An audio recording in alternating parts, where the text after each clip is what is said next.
I just be me. I don't even pay this shit no attention. I'm a solo artist. Niggas wanted me to be up under them writing songs and shit all day. That ain't my style. I never wanna go back in there. Never wanna go back, never wanna go back. Change it for the world, right? I wouldn't change shit. This shit about to be like Snoop Dogg and Johnny Conquer. That's what it is. Come on, wait, man. Shout out to you boys. This Boogie. I'm on my way out, man. See y'all soon, man. You already know, man. To do. It's going right to work. You ever seen somebody go right to work? I'm going right to work like I never left. You're gonna see some shit you never seen. You're gonna hear some shit. Hey, yo, squad, what's the drill? Back with another video, man.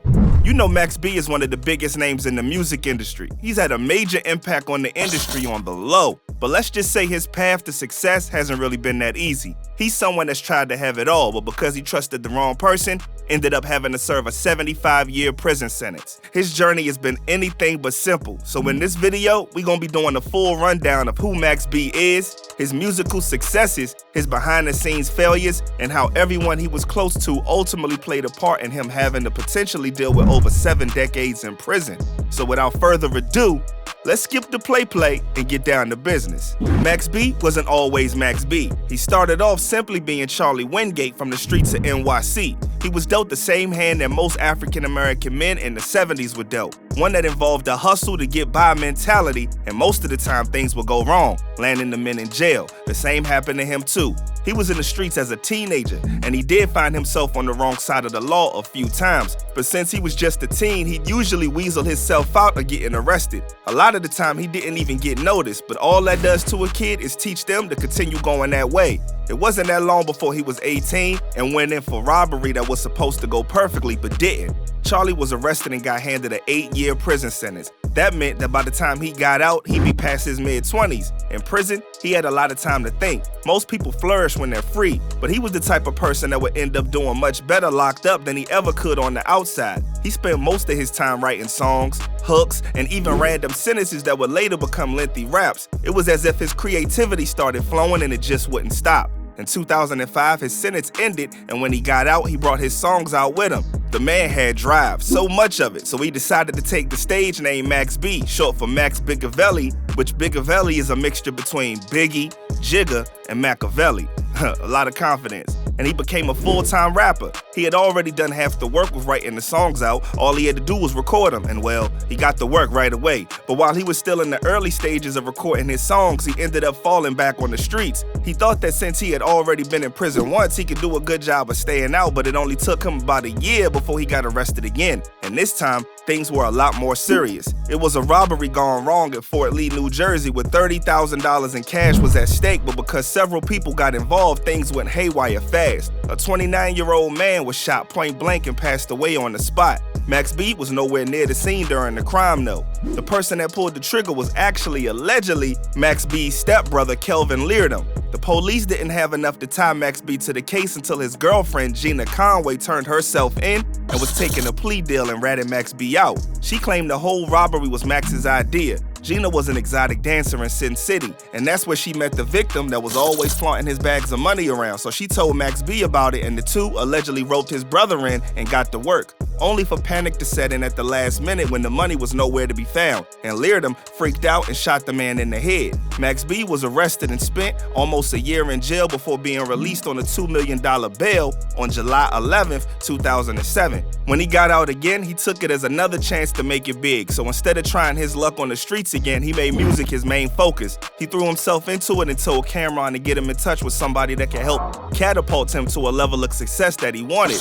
He took the request seriously and got him in touch with Jim Jones, the man that was going to make Max B's dreams a reality. Jim met Max B and they vibed together instantly, so well that he decided to start Bird Gang, and Max B was one of the first members, along with the members Stack Bundles, R.I.P., and Mel Matrix, who's currently locked up because of Tekashi, and they started recording music like no tomorrow. Things started for Max B on the solo tip with his debut mixtape, $1 Million Baby. Introduce myself, my name is M. A to the XB. Chicks say I got a big and I'm sexy. And with it, he took the world by storm in hip-hop on the underground. People all over were blown away by how great he was just creating melodies out of nowhere. It was as if he thought in rap. The craziest part of it all is that he wasn't just writing for himself, but he was also writing for Jim Jones. Some of Jim's biggest hits like We Fly High were written by Max B, but behind the scenes, things weren't all success. Not for Max B anyway. While Jim was making about $15,000 to $20,000 for each of his performances, he was only making $300. In an interview, he talked about how he had to write 10 albums for Jim just to get out of his contract with him. Since he was so desperate to get Jim off his back, he worked extra hard to get it all done. He talked about how Jim didn't do any of the work at all. He wrote all of the songs, hooks, and melodies. Jim just rhymed everything on screen. Well, you know, I made the credit. I made the hooks. I made the melodies. Yeah. I made dog. I'm the man.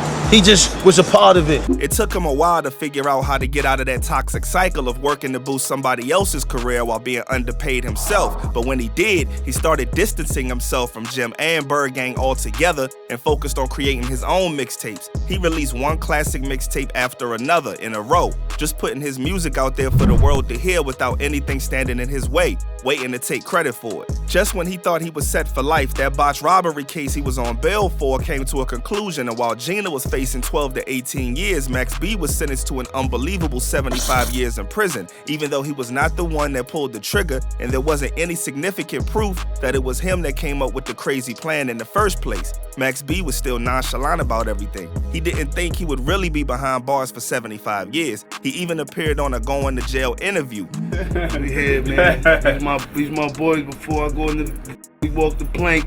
We going up in there in style, man. Let's go, man. Head high, man. On the fans front, though, there was outrage. It seemed that since Max B was a rapper and the profession is thought of as one where criminals come together to break the law, he could have been used as an example to keep others from staying onto the streets themselves. But either way, he was sentenced and things looked worse than ever before. But this was different. This time, it wasn't just Charlie going to prison, it was Max B. And he wasn't going to let some bars stop him from living his best life. So he decided he would keep going. He had already worked on Coke Wave 2 with French Montana. They continued to work together even after Max B was behind bars, and they got closer as friends before he went in. In fact, it was the musical partnership with Max B that made French Montana hot and got him his several record deals. French has always been considered one of Max B's biggest advocates. He's even been all these years trying to get Max B out of prison, apparently with the help of Kim Kardashian. But for now, that hasn't really worked out, although his sentence has been reduced from a maximum of 75 years to just 12 years, and he was also able to get his charges dropped down to aggravated manslaughter. Because of the sheer amount of music that he recorded, there was so much material that other artists were able to use for their own songs. Some of the songs he was featured in didn't even use song recordings, but instead voice recordings from whenever he could call from prison, because every word this man would say would usually be a masterpiece on its own, one that needed to be taken to the fans. Also, he has been releasing some hot projects lately straight from his prison cell. Joints like House Money, Charlie, and Negro Spirituals are actually some of his best work lyrically. I suggest that you guys check it out.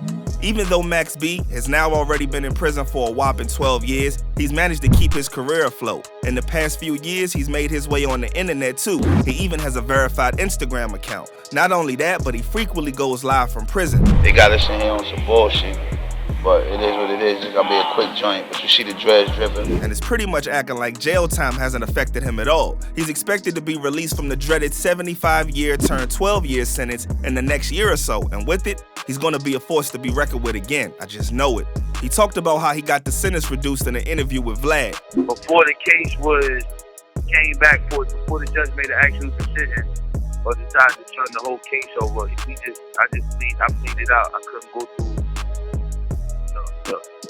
I couldn't go through waiting for another decision for the court, or another letdown. So I took the 20. So that with my time, man, and once I get full minimum, I'll be down to about 12 and a half years. Basically said that it took a while and a lot of convincing and maneuvering, but he's gotten to the point where he wanted to be at. If you think about it, Max B's actual rapper career was only about 4 years long, because that's how long he spent on the outside recording material. So when he does get out, he might just flip the hip-hop industry upside down, and well, those turn of events are gonna be insanely interesting to see. Well, I'll catch y'all when I double back round for the next vid. And remember, stay smart, stay alert, and stay real, and free the wave. I'm out, y'all.